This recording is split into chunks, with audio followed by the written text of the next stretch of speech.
And there was just a hearing on Capitol Hill that wrapped up. It was in the House Oversight Committee. It was focused on drones, and in particular, drones over military bases. Scripps News was tracking this a few months ago over different military installations in New Jersey and other parts of the country. Liz Landers was at that hearing for us. She joins me now. And Liz, there were some pretty notable warnings from top officials here. What did they have to say?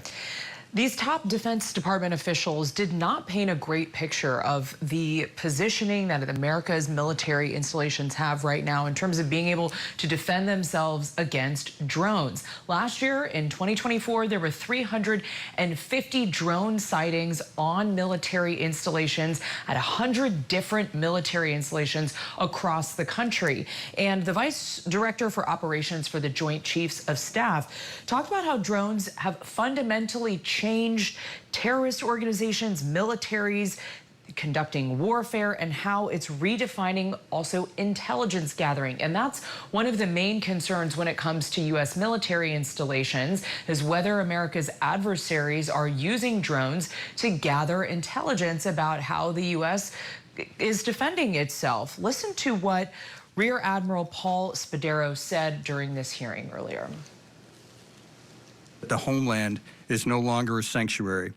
And should our adversary choose to employ drones for surveillance or even attack, we would not be prepared to adequately defend our homeland and only marginally capable to defend our military installations.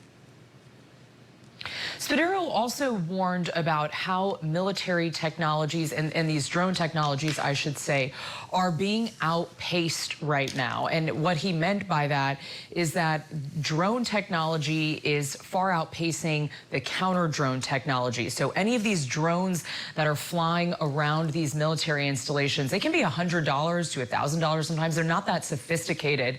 And those can way outpace the kind of counter-drone jamming or frankly shooting down drones, that kind of technology that the U.S. has right now.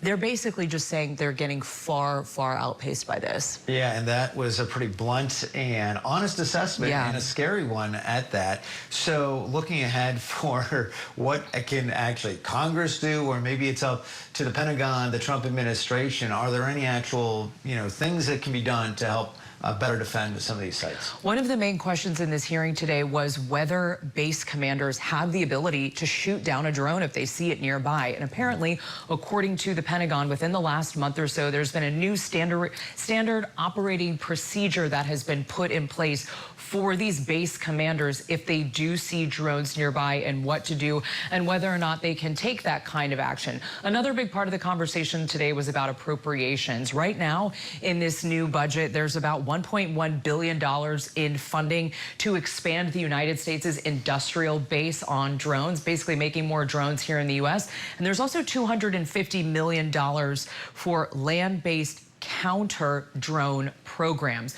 A big part of what these defense officials were asking today, Andrew, was for more money, for more allocation for counter-drone technology. All right, Liz Landers, national security correspondent. Liz, thank you for that reporting.